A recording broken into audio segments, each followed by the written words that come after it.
Good morning everyone. मैं Supriya Sonalika political science के इस क्लास में आप सभी का स्वागत करती हूँ।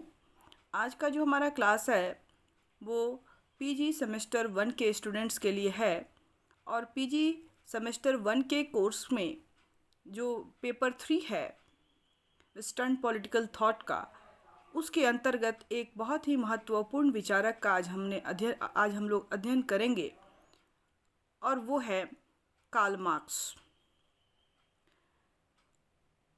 इस क्लास में हम लोग सबसे पहले कार्ल मार्क्स के जीवन परिचय, उनकी रचनाएं, उनके विभिन्न सिद्धांतों की चर्चा करेंगे और स्पेशली फोकस जो हमारा होगा वह उनका जो सिद्धांत है द्वंद्वात्मक भौतिकवाद, इतिहास की आर्थिक व्याख्या और वर्ग संघर्ष। ये 3 अलग अलग उनके सिद्धांत हैं जो हमारे कोर्स में है, सिलेबस में है। एक क्लास में तो ये समाप्त नहीं होगा, इसलिए हम लोग 1 बाय 1 करके इनके तीनों थ्योरीज को 3 क्लास के अंतर्गत पढ़ेंगे। आज के क्लास में हम लोग, जैसा कि मैंने आपको बताया, इनका जीवन परिचय, इनकी रचनाएं, इनके जीवन के समय की जो परिस्थितियां थीं वो परिस्थितियां और इनकी जो महत्वपूर्ण जो इन्होंने सिद्धांत दिया है जिसने पूरी दुनिया में एक क्रांति ला दी। और ऐसा कहा जाता है कि जितनी संख्या में इनके फॉलोअर्स हैं, इनका समर्थन करने वाले, इनके चाहने वाले लोग हैं, उतनी ही संख्या में इनको ना चाहने वाले या इनको ना पसंद करने वाले लोग भी हैं। और ऐसा सिर्फ इनके विचारों के वजह से है। इनकी विचारधारा ने एक नए समाज के बारे में सोचा, एक नई व्यवस्था के बारे में सोचा और इस तरह से इन्होंने अपने नए दर्शन का प्रतिपादन किया है। कार्ल मार्क्स उस महान विचारक का नाम है जो अपने वैज्ञानिक सिद्धांत के बल पर घिनौनी पूंजीवादी व्यवस्था या साम्राज्य को ढाहना चाहता था। क्योंकि जब मार्क्स का जन्म हुआ था उस समय औद्योगिक क्रांति हो चुकी थी।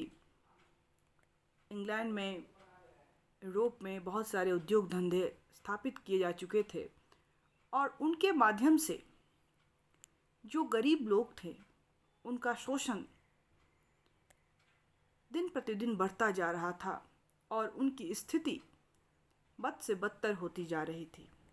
और इन सब का घटनाओं का असर इस व्यक्ति पर पड़ा और इसलिए वह जो है पूंजीवादी व्यवस्था या पूंजीवादी साम्राज्य को समाप्त करना चाहता था। उसके विचारों में मानवता जो थी वो बहुत ही इम्पोर्टेंट थी और ऐसा कहा जाता है कि मात्र 14 वर्ष की आयु में उसने अपने पिता को एक पत्र लिखा और उस पत्र में उसने कहा कि व्यवसाय का चयन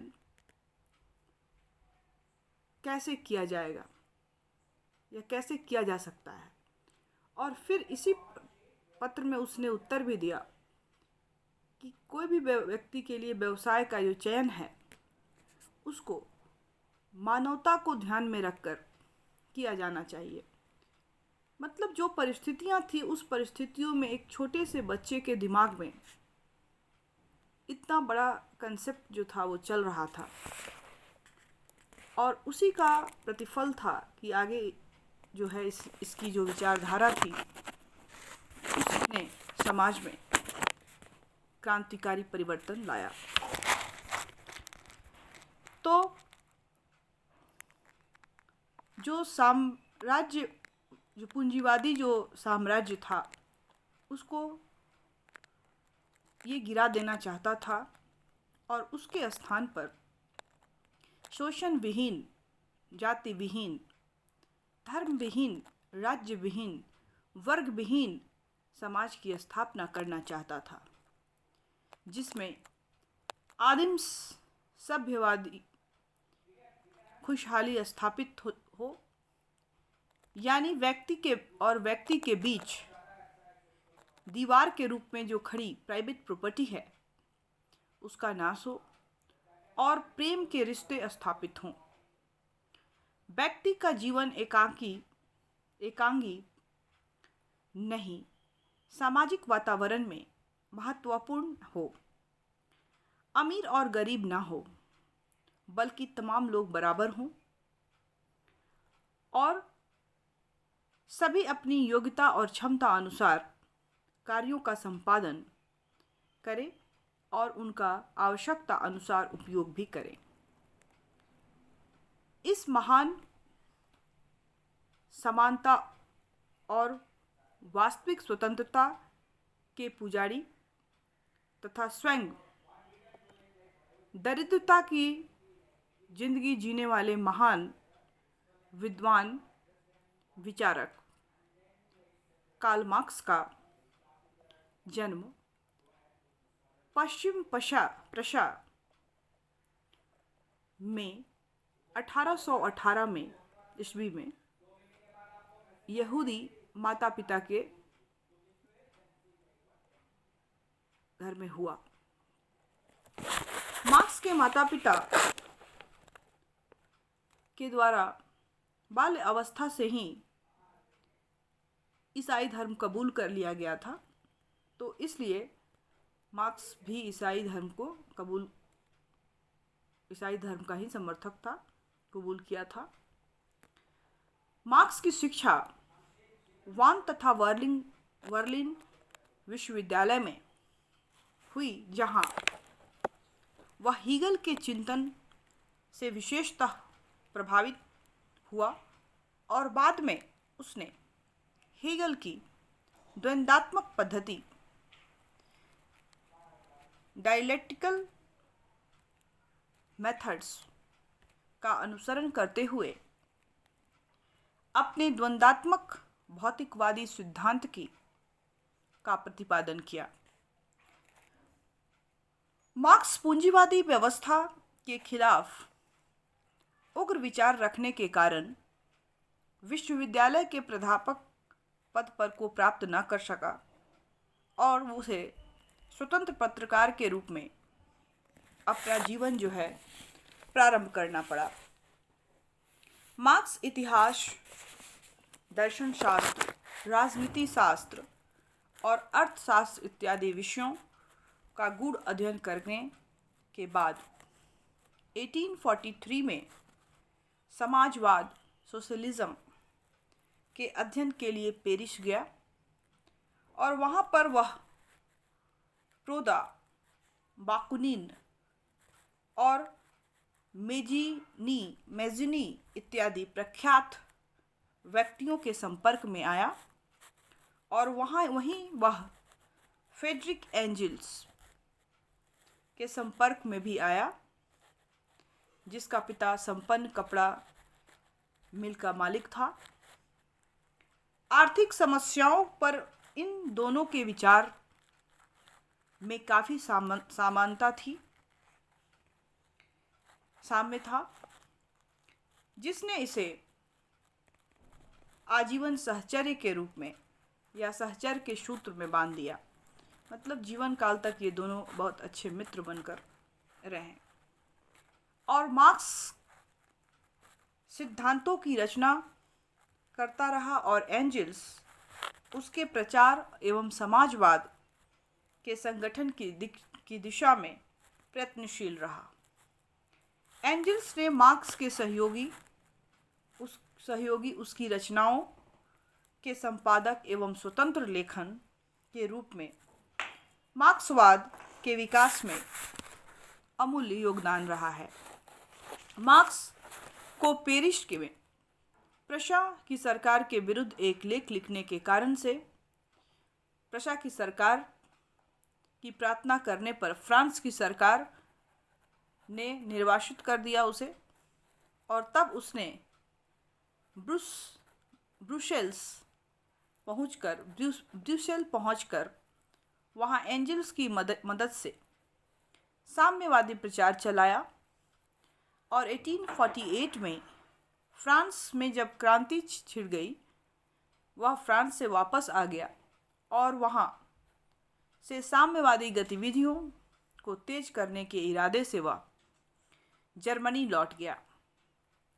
वहां पर भी उसे देशद्रोह का अभियोग लगाया गया, मुकदमा चलाया गया और वह बरी हो गया।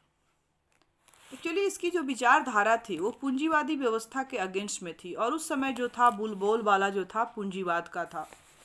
औद्योगिकरण के कारण जो पूंजीवादी व्यवस्था जो थी वो अपने चरम पे थी, और इसके जो लेख थे उसके चूँकि विरोधी थे, इसलिए इसको कई राज्यों के द्वारा निष्कासित कर दिया गया या देशद्रोह का इस पर इल्ज़ाम लगाकर उसको मतलब उस पर मुकदमा चलाया गया।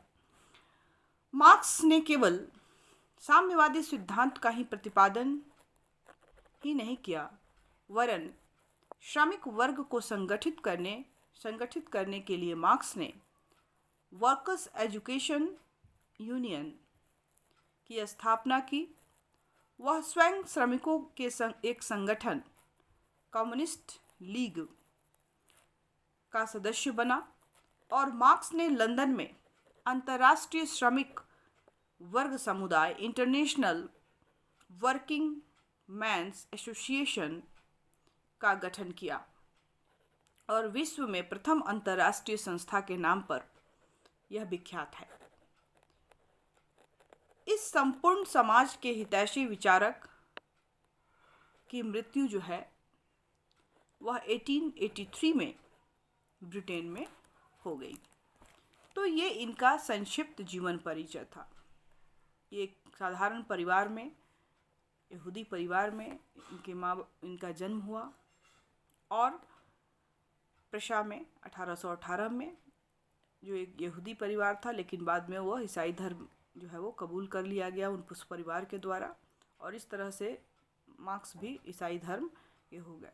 और इन्होंने पूंजीवाद के खिलाफ जो उनका शोषण था, अत्याचार था, वर्ग विहीन समाज की, धर्म विहीन समाज की, राज्य विहीन, जाति विहीन समाज की, जो समाज में जो भेद उस समय था अमीरों गरीबों का, उसको पाटने की कोशिश की। और इनके जो विचार थे, चूँकि उस समय के तत्कालीन जो पूंजीवादी व्यवस्था थी उसके खिलाफ थे, इसलिए कितनी बार इनको अपने जगह को छोड़कर दूसरे जगहों पर जाना पड़ा, निष्कासित किया गया, देशद्रोह का मुकदमा चला। लेकिन इसके बाद भी ये जो है इन्होंने जो समाज में को जो बदलने की बीड़ा उठाई थी, एक अमूल युग परिवर्तनवादी विचारक थे, जो तात्कालिक परिस्थितियों का समाधान जो है वो जो समस्याएं थी उसका समाधान, उसका निवारण करना चाहते थे। और इस तरह से इनका जो जीवन रहा। और इन्होंने अब हम इनकी जो है जो प्रमुख इनकी रचनाएं हैं, जो महत्वपूर्ण कुछ इनकी रचनाएं हैं उसका अध्ययन करेंगे। और उसमें जो इनकी सबसे पहले जो इनकी रचना है वो है the economic and philosophical manuscript 1844 में ये लिखी गई, और यह मार्क्स की आरंभिक रचना है, जिसमें उसने मानवतावादी चिंतन का सर्वोत्तम विवरण प्रस्तुत किया है। और ये पांडुलिपि के रूप में थी, लंबे समय तक अज्ञात थी, और 1927 तक ये पांडुलिपि जर्मनी सामाजिक लोकतांत्रिक के अभिलेखागार में पड़ी हुई थी। और 1932 में ये जर्मन भाषा में पहली बार प्रकाशित हुई। इसका अंग्रेजी अनुवाद 3 वर्षों के बाद संभवतः हो पाया और ऐसा अनुमान लगाया जाता है कि ये मार्क्स की अधूरी जो पुस्तक की पांडुलिपियाँ हैं और कुछ विद्वान इसे तरुण मार्क्स की रचना मानकर मार्क्स की पौढ़ावस्था के चिंतन से इसे अलग रखते हैं। मतलब काफ़ी प्रारंभिक जीवन काल में उसने जो मानवता से संबंधित जो उसके विचार थे उसको इन पांडुलिपियों में लिखा गया था, जो बहुत दिनों तक अप्रकाशित जर्मनी के एक अभिलेखागार में पड़ी हुई थी। फिर बाद में इसका जो है वो प्रकाशन किया गया और लेखकों के द्वारा इसे जो है तरुण मार्क्स की संज्ञा दी गई है। मतलब प्रारंभिक या बच्चा या बाल्यावस्था में मार्क्स ने जो इसमें रचनाएं लिखी हैं। दूसरी जो इसकी महत्वपूर्ण रचना है वो है द कम्युनिस्ट मैनिफेस्टो, जो 1848 में लिखी गई।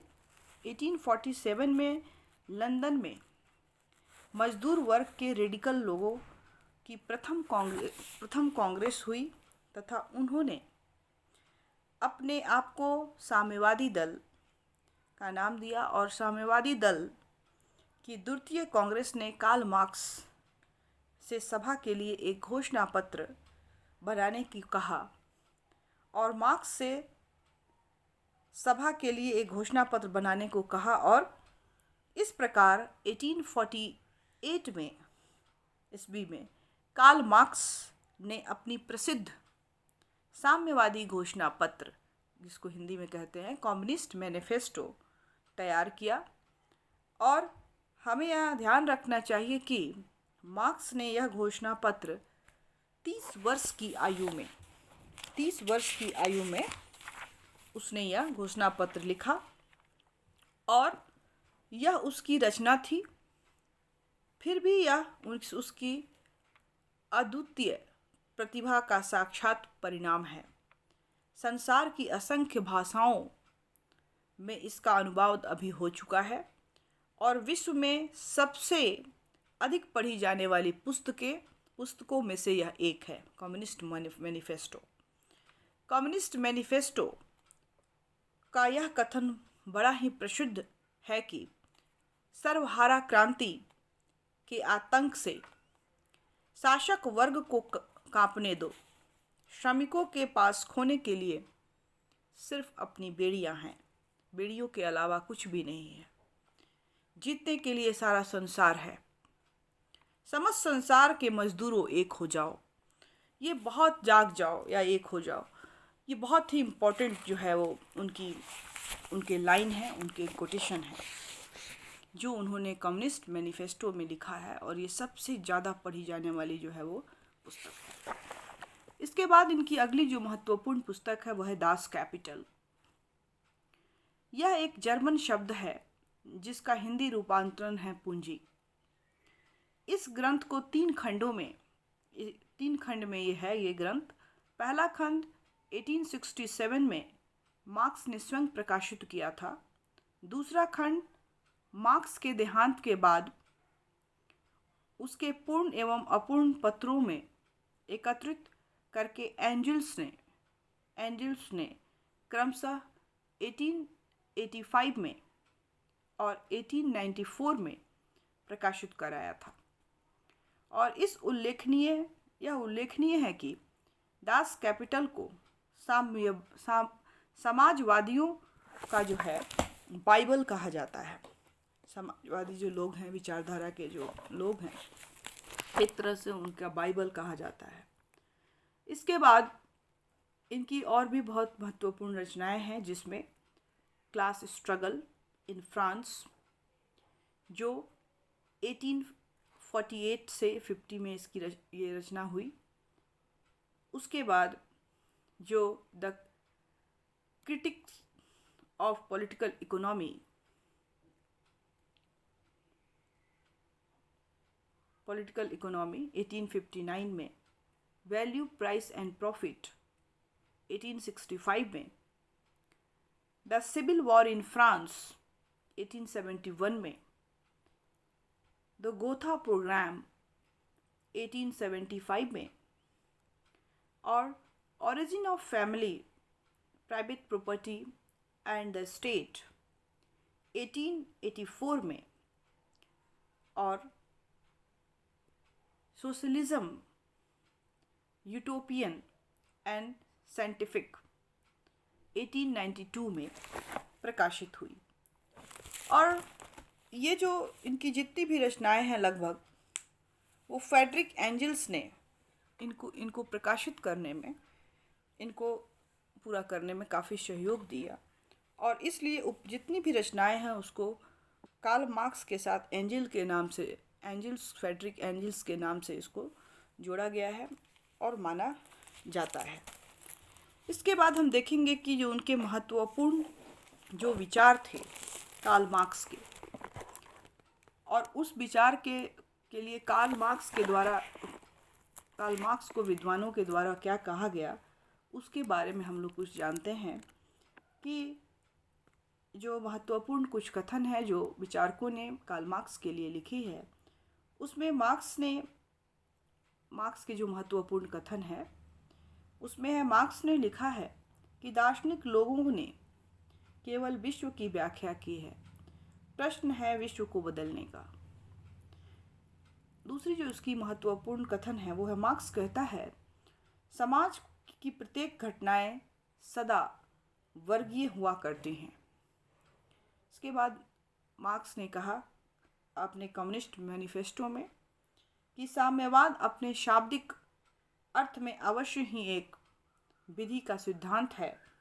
यह उन नियमों को स्थापित करता है जिसके द्वारा पूंजीवाद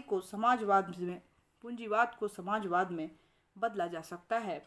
और उसके दो आवश्यक सिद्धांत हैं, वर्ग संघर्ष और तथा हिंसात्मक ढंग से सर्वहारा द्वारा सत्ता की प्राप्ति।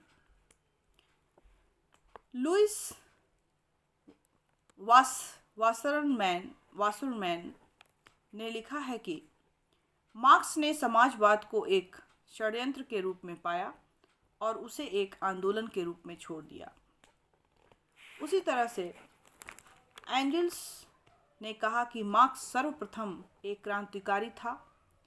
जीवन में उसका वास्तविक उद्देश्य किसी न किसी तरह से पूंजीवादी समाज और उसके राज्य संस्थानों को समाप्त करना था और सर्वहारा वर्ग को स्वतंत्र कराना था और उसे यह बताना था कि वह कैसे मुक्ति पा सकता है। क्योंकि जो यूरोप में उस समय जो चल रहा था पूरे जो औद्योगिक क्रांति के बाद, तो चूँकि इंडस्ट्रीज एस्टैब्लिश्ड हो गई थी, मज़दूरों के द्वारा भरपूर उसमें उनका शोषण करके उनका जो है उत्पादन किया जा रहा था। और जो मजदूर की स्थिति थी वो ज्यों की त्यों बनी हुई थी, उसकी समस्याएं ज्यों की त्यों बनी हुई थी। वो मजदूर ही था, वह झुग्गी झोपड़ियों में ही रह रहा था, वह सारी सुविधाओं से वंचित था। और समाज का एक वर्ग जो था चकाचौंध की दुनिया में परिपूर्ण था और काफ़ी संपत्ति पूंजी थी उनके पास। और दूसरी तरफ ये लोग जो अपने शारीरिक श्रम के माध्यम से उसमें उत्पादन कर रहे थे, उसका लाभ जो है पूरी तरह से इनको नहीं मिल रहा था। इवन इनका दोहन और शोषण था कि न्यूनतम मजदूरी भी जो थी उनको नहीं मिल रही थी, जिससे कि वो अपने जीवन स्तर को सुधार सके। और इस तरह की दयनीय अवस्था को देखकर मार्क्स ने समाज में परिवर्तन करने की बात को कहा और स्पेशली पूंजीवादी जो समाज था उसको ख़त्म करने की बात जो है उसने कही है। और प्रोफेसर लास्की का कहना है, बहुत ही इम्पोर्टेंट बात एक लास्की ने कहा है मार्क्स के संदर्भ में, कार्ल मार्क्स का चिंतन सामाजिक दर्शन के इतिहास में एक युग है। उसके विषय में एक महत्वपूर्ण बात यह है कि उसने साम्यवाद को अस्त व्यस्त रूप में पाया और उसने उसे एक आंदोलन बना दिया। उसके द्वारा साम्यवाद को एक दर्शन और एक गति प्रदान की गई है। और प्रसिद्ध इतिहासकार टेलर का मत है कि मार्क्सवाद ने सामाजिक परिवर्तन करने वाली शक्तियों की जो व्याख्या की है वह उसे वैज्ञानिकता प्रदान करती है। इसके अलावा इन परिस्थितियों इन परिस्थितियों इस परिवर्तन करने वाली शक्तियों की व्याख्या मानव मनोवैज्ञानिक आधार पर करता है। और वेपर एक विचारक हैं जो कहते हैं कि मार्क्स ने केवल श्रमिक वर्ग की आवाज बुलंद नहीं की। मार्क्सवाद वर्तमान समाज के प्रभाव तथा जटिलताओं को निश्चित रूप से समझने की एक बृहद प्रणाली है। क्रांतिकारी परिस्थितियां तथा समाज से संबंधित विविध रूपों का अध्ययन करना इसका उद्देश्य था।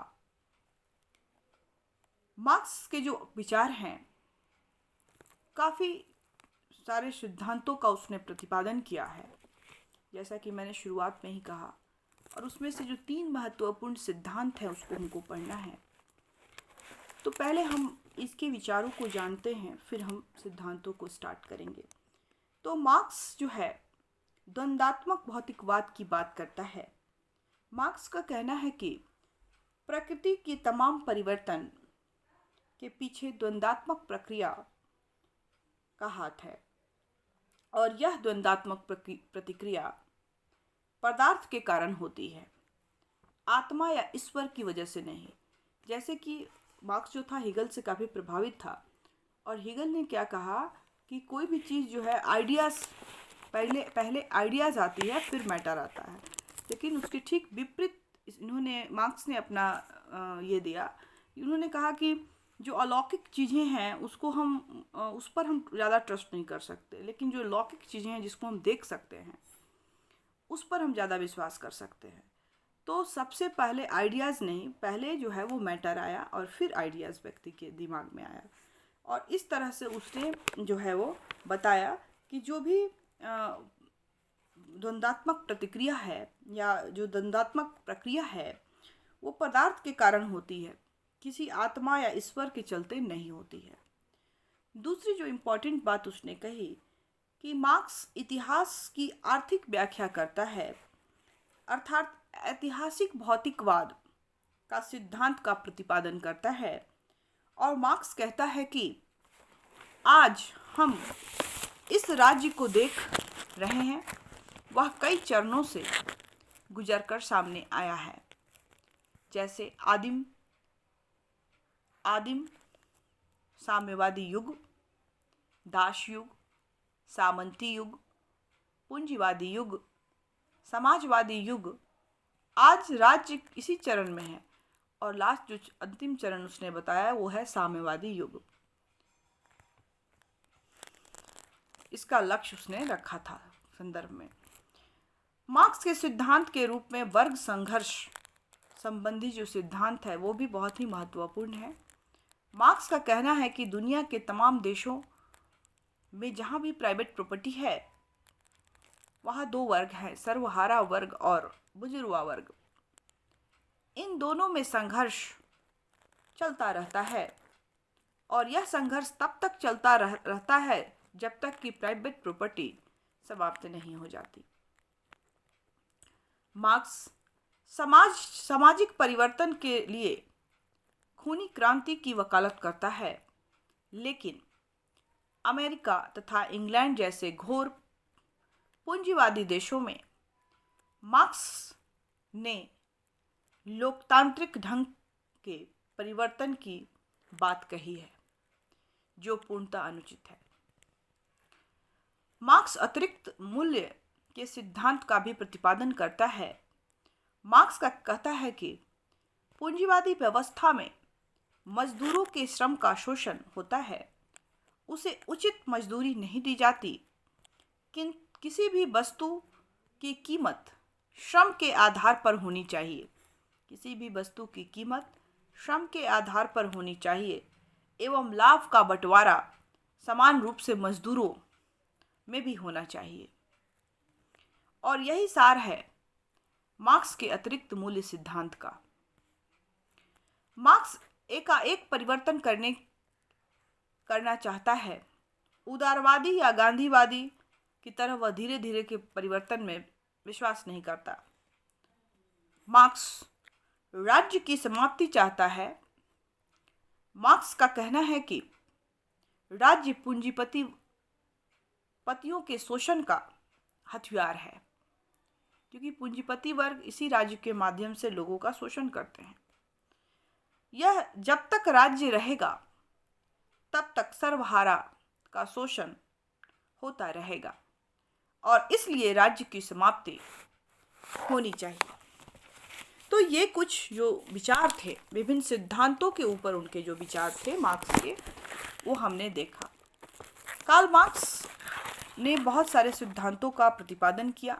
जैसा कि हमने कहा कि वो सामाजिक परिवर्तन के पक्षधर थे, परिवर्तन लाना चाहते थे, एकाएक परिवर्तन की बात करते थे और समाज में जो उस समय जो व्याप्त जो बुराइयां थी, शोषण अत्याचार था जो पूंजीपति वर्गों के द्वारा हो रहा था, उसको समाप्त करके समानता को एस्टैब्लिश करना चाहते थे।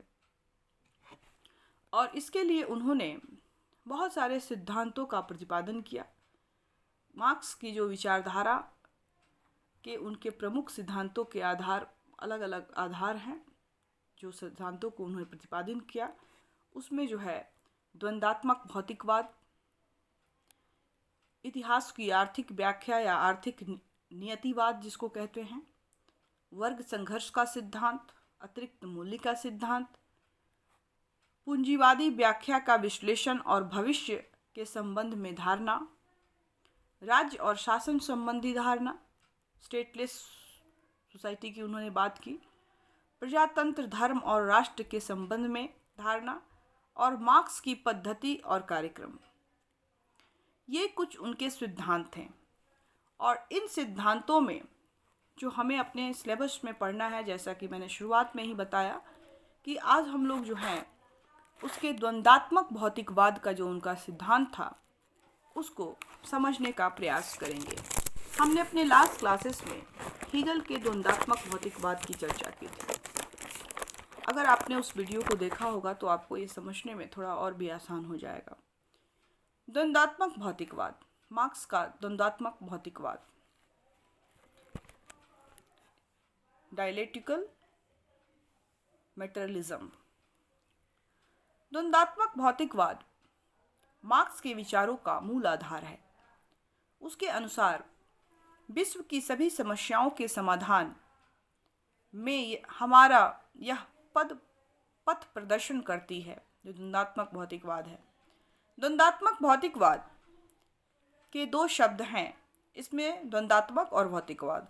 तो जो प्रथम शब्द है उस प्रक्रिया को स्पष्ट करता है जिसके अनुसार सृष्टि का विकास होता है, और दूसरा तत्व सृष्टि के मूल तत्व को सूचित करता है। द्वंद्वात्मक प्रक्रिया, मार्क्स ने द्वंद्वात्मक प्रणाली को हीगल से ग्रहण किया है। हीगल यह मानकर चलता है कि समाज की गति प्रत्यक्ष रूप से ना होकर टेढ़ी मेढ़े तरीकों से हुई है, जिसके 3 अंग हैं: वाद, थीसिस, प्रतिवाद, एंटीथीसिस, और संवाद, सिंथेसिस। मार्क्स की द्वंद्वात्मक पद्धति का आधार हीगल का यही द्वंद्वात्मक दर्शन है। मार्क्स के अनुसार वाद समाज की एक साधारण स्थिति है जिसमें कोई अंतर विरोध नहीं होता। थोड़े समय के बाद असंतुष्ट होकर उसकी प्रतिक्रिया स्वरूप प्रतिवाद उत्पन्न होता है। यह निषेधात्मक स्थिति के बाद की अपेक्षा अधिक प्रगतिशील मानी जाती है और प्रतिवाद में भी अंतर विरोध चलता है, अर्थात प्रतिवाद उत्पन्न हो जाता है और 2 प्रतिवादों के संयोग से संवाद, सिंथेसाइज या सिंथेसिस की उत्पत्ति होती है और इस प्रकार वाद, प्रतिवाद और संवाद की प्रतिक्रिया निरंतर चलती रहती है।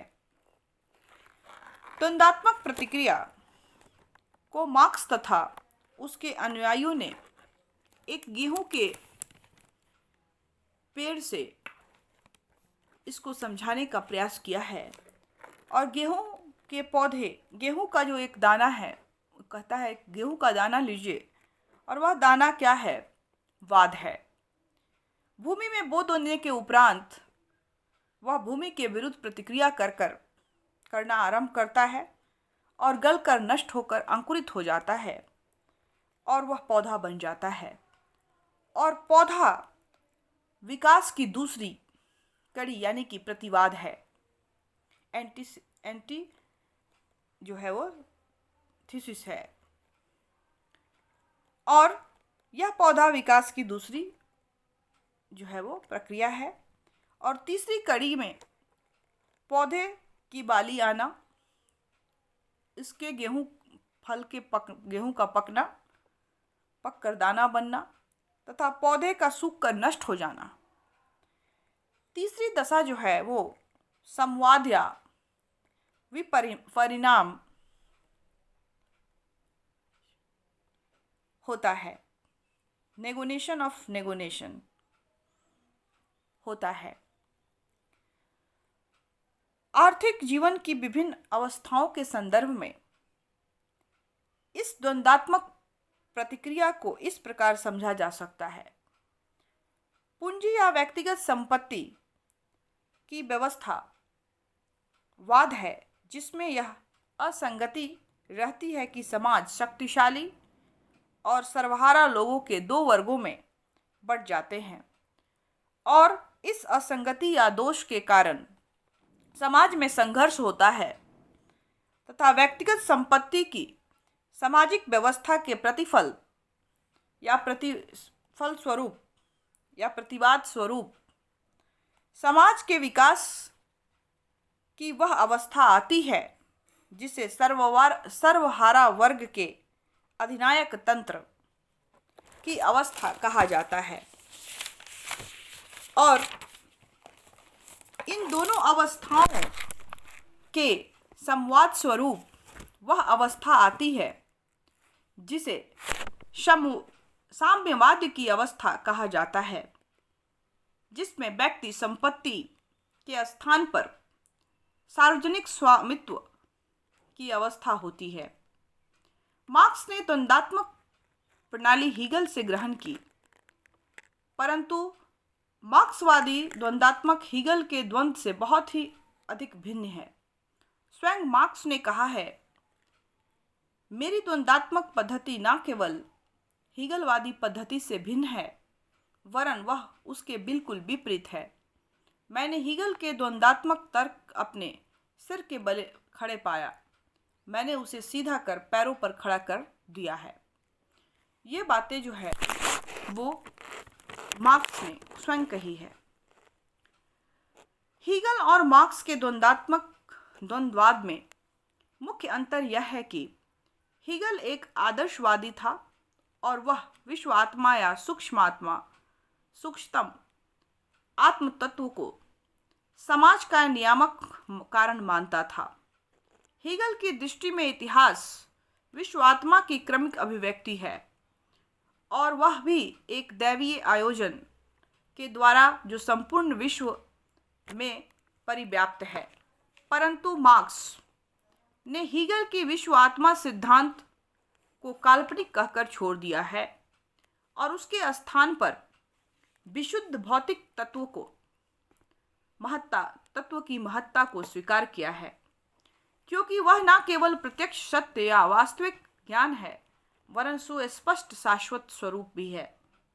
मार्क्स का कहना है कि हम आत्मा का अनुभव प्रत्यक्ष रूप से नहीं कर सकते और इसलिए हमारे लिए उसका होना या ना होना नहीं के बराबर है, परंतु इसके ठीक विपरीत भौतिक पदार्थ जैसे मिट्टी, पत्थर, मांस, हड्डी आदि हमें प्रत्यक्ष रूप से दिखाई देते हैं और हमारे लिए ये सर्वदा सत्य है।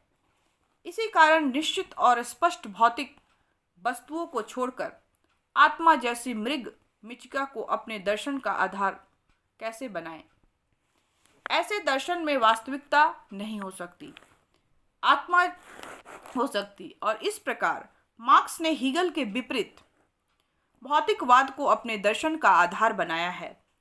हीगल के मत में भौतिक वस्तुएं प्राकृतिक आदि आत्मा के विकार अर्थात उससे उत्पन्न हैं, परंतु मार्क्स के मत में जिन्हें हम आत्मा, मन अथवा मस्तिष्क कहते हैं, वह उसी प्रकार भौतिक शरीर से उत्पन्न हुई हैं जैसे घड़ी के पुर्जों को एक निश्चित क्रम में संयुक्त कर देने पर उसमें गति आ जाती है। इस प्रकार हीगल विचारों को प्रधान मानते हैं हुए पदार्थ को विचारों का प्रतिबिंब मानता है, किंतु मार्क्स पदार्थ को प्रधान मानता है और उसका विचार है कि पदार्थ ही विचारों के स्रोत होते हैं। मार्क्स के ही शब्दों में मानवीय चेतना उसके सामाजिक अस्तित्व का निर्धारण करती है। इसके विपरीत उस सामाजिक अस्तित्व उसकी चेतना का निर्धारण करता है। तो ये बातें जो है इनके द्वंद्वात्मक भौतिकवाद से थी, और किस तरह से हीगल का द्वंद्ववाद जो था और मार्क्स का जो भौतिक द्वंद्ववाद था उसमें अंतर था। मार्क्स ने कहा है कि आइडिया ही सब कुछ होता है और आइडिया सबसे पहले आता है, फिर मैटर आता है। लेकिन मार्क्स ने क्या कहा कि पहले मैटर होता है, फिर हम उसका आइडिया उसके बारे में सोचते हैं कि हमें क्या करना है। और उन्होंने जो चीज़ें दिख रही हैं उस चीज़ों पर ज़्यादा ट्रस्ट किया। आत्मा और मन, बुद्धि जैसे जो चीज़ें हमें नहीं दिखाई देती उस पर जो है उन्होंने विचार नहीं किया, क्योंकि वो हीगल जो है एक आदर्शवादी विचारक थे और नैतिकता, आत्मा, ईश्वर ये उनके जो है प्रधान जो मूल तत्व रहे हैं उनके दर्शन के। लेकिन यह जो है एक परिवर्तनशील विचारक है। यह जो है आमूल चूक परिवर्तन करने के बारे में सोचते हैं और जो व्यवहारिकता जो है, व्यवहारिकता के संदर्भ में जो है उन्होंने अपनी रचनाओं को या अपने सिद्धांतों का प्रतिपादन किया है। अब हम देखते हैं कि जो द्वंद्वात्मक भौतिकवाद है उसकी क्या विशेषता है। तो द्वंद्वात्मक भौतिकवाद जो है सोवियत रूस के भूतपूर्व जो सर्वे सर्वा जे स्टालिन ने अपनी रचना फिलॉसफी ऑफ मार्क्सिज्म में द्वंद्वात्मक भौतिकवाद की विस्तार के साथ विवेचना की है और मार्क्स की विचारधारा के अध्ययन तथा स्टालिन के विचार के आधार पर द्वंद्वात्मक भौतिकवाद को निम्नलिखित विशेषताएं हैं। पहली जो इसकी विशेषता है वो यह है कि द्वंद्वात्मक भौतिक जो वाद है, द्वंद्ववाद के अनुसार विश्व स्वतंत्र और असंबद्ध वस्तुओं का ढेर या संग्रह मात्र नहीं वरन समग्र इकाई है, जिसकी समस्त वस्तुएं संबद्ध और परस्पर निर्भर होती हैं। हमारे द्वारा किसी वस्तु को दूसरी वस्तु के साथ उसके संबंधों के संदर्भ में समझना चाहिए। दूसरी जो इसकी विशेषता है, द्वंद्ववाद के अनुसार प्रकृति अस्थिर, गतिशील और निरंतर परिवर्तनशील है। प्रकृति के अंदर सदैव कुछ नई चीज़ें उत्पन्न और विकसित होती हैं तथा पुरानी चीज़ें नष्ट हो जाती हैं। अतः हमारे द्वारा विश्व तथा उसकी प्रकृति को समझने के लिए उसकी गतिशीलता को दृष्टि में रखकर समझना चाहिए। तीसरी जो महत्वपूर्ण बात है वो द्वंद्ववाद के अनुसार वस्तुओं के विकास और परिवर्तन की प्रक्रिया सरल नहीं है। वे केवल अपनी दिशा में आगे नहीं बढ़ते वरन उनमें गुणात्मक परिवर्तन भी होता है, जिसके परिणाम स्वरूप ये अपने पुराने गुण को छोड़कर नवीन गुण को धारण करते हैं। चौथी जो महत्वपूर्ण बात है, विशेषता है, वस्तुओं में गुणात्मक परिवर्तन धीरे धीरे न होकर शीघ्रता के साथ तथा अचानक होते हैं। अगली जो इसकी विशेषता है वह यह है कि वस्तुओं में गुणात्मक परिवर्तन क्यों होते हैं, इसका उत्तर मार्क्स हीगल के विचारधारा के आधार पर देता है। उसके अनुसार वस्तुओं में शाश्वत अंतर्विरोध पाया जाता है और वस्तुओं में निहित इन परस्पर विरोधी तत्वों के संघर्ष के फलस्वरूप ही वस्तुओं में गुणात्मक परिवर्तन आता है। अगली जो विशेषता उसने बताई है, द्वंद्वात्मक भौतिकवाद प्राकृतिक जगत की आर्थिक तत्वों के आधार पर व्याख्या करता है और पदार्थ को समस्त विश्व की नियंत्रण शक्ति के रूप में देखता है। तो ये इसकी कुछ विशेषता थी। इसके बाद हम इसकी आलोचना, द्वंद्वात्मक भौतिकवाद जो है मार्क्स की, इसकी आलोचना की गई है विचारकों के द्वारा, तो उसका अध्ययन करेंगे। द्वंद्वात्मक भौतिकवाद की जो पहली आलोचना की गई है कि द्वंद्वात्मक भौतिकवाद अत्यधिक अस्पष्ट है। द्वंद्वात्मक भौतिकवाद अपने आप नितांत अस्पष्ट तथा थोथी दार्शनिक मान्यता है। मार्क्स ने इस पूर्ण और उसका आवश्यक विवेचन नहीं किया है। इस संदर्भ में वेपर का कथन है, द्वंद्ववाद की धारणा अत्यंत गूढ़ और अस्पष्ट है। यद्यपि मार्क्स और एंजल्स के समस्त लेखन का आधार है, लेकिन इसे कहीं भी स्पष्ट नहीं किया गया है अच्छी तरह से। दूसरी जो इसकी आलोचना की गई है कि असंगतिपूर्ण धारणा है। मार्क्स की द्वंद्ववादी धारणा असंगतिपूर्ण भी है। एक स्थान पर मार्क्स कहता है कि व्यक्ति अपना इतिहास स्वयं बनाता है। इसके अतिरिक्त मजदूरों को जागृत करने के लिए उसके द्वारा जिस प्रकार से उद्घोषणा की गई है, उससे यही स्पष्ट होता है कि मानवीय चेतना और क्षमता में विश्वास है। लेकिन द्वंद्वात्मक प्रतिक्रिया को अपनाते हुए उसके द्वारा वाद, प्रतिवाद और संवाद की पद्धति के आधार पर मानवीय इतिहास की भविष्यकालीन विकास को निर्धारित किया गया है। जो असंगति यह है कि मानव स्वयं इतिहास का निर्माता है, तो भविष्यकालीन विकास को निर्धारित कैसे किया जा सकता है? ऐसे किसी यंत्र का आविष्कार तो अभी तक नहीं हो पाया है जो भविष्य में मानव मस्तिष्क की समस्त गतियों को निर्धारित कर सके। तीसरी जो आलोचना इसकी की गई है अत्यंत भौतिकवादी दर्शन है।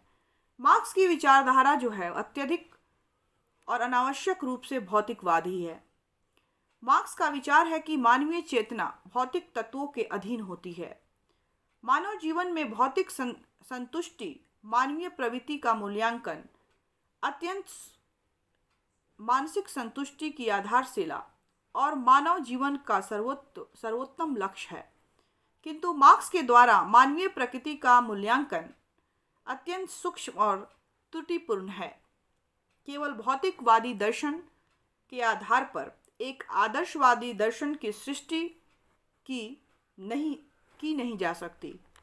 वस्तुतः मनुष्य में जो भी चेतनाएं हैं, उसी का महत्व उसके क्रियाकलापों में अधिक दृष्टिगोचर होता है। चौथी जो इसकी आलोचना की गई है कि द्वंद्वात्मक पद्धति दोषपूर्ण है। मार्क्स द्वारा अपनाई गई द्वंद्वात्मक पद्धति दोषपूर्ण है। इतिहास एक अविरल धारा है जिसमें ना तो हमें कोई अंतिम अवस्था दिखाई देती है और ना कोई क्रांति के द्वारा भिन्न भिन्न परिवर्तन की अवस्था। मार्क्स ने जो विभिन्न सामाजिक अवस्थाएं बतलाई हैं, वे किसी एक निर्दिष्ट समय में अचानक नहीं आई। यह अवस्था दूसरी अवस्था के सैकड़ों वर्षों के पश्चात परिवर्तन के फलस्वरूप आई हैं।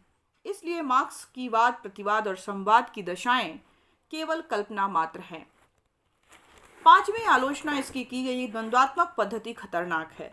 द्वंद्वात्मक पद्धति जो है वो खतरनाक भी है, क्योंकि इससे हम इस बात को मानकर चलते हैं कि मनुष्य बाहरी शक्तियों का अर्थात आर्थिक शक्तियों का दास है और उसमें इतिहास के क्रम को बदलने की शक्ति नहीं है।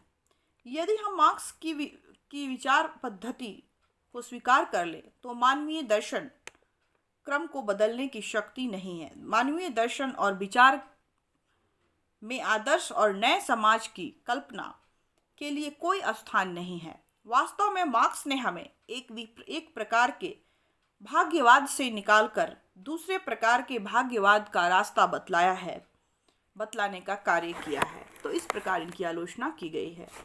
और इनकी अंतिम आलोचना, मानवीय इतिहास उत्थान ही एक लेखा नहीं, मानवीय इतिहास उत्थान का ही लेखा नहीं।